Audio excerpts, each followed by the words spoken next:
পুজোর shopping day 2। তো এখানে আমরা গিয়েছিলাম আজকের বাজার কলকাতাতে, আর আমরা এখানে ওয়েট করছিলাম মায়েদের জন্য। ফাইনালি মায়েরাও এসে গেছে।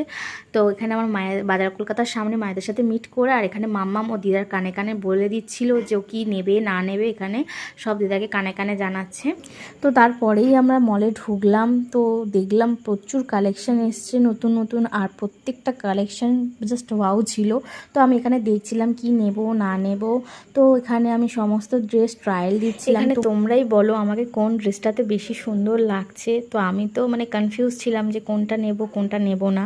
তো তারপর এখানে মাম্মামকেও একটু ট্রায়াল দেওয়াচ্ছিলাম যে ওকেও কোনটা মানাচ্ছে ওকে, আর ভীষণ ভালো লাগছিল ওকে সমস্ত ড্রেসগুলোতে।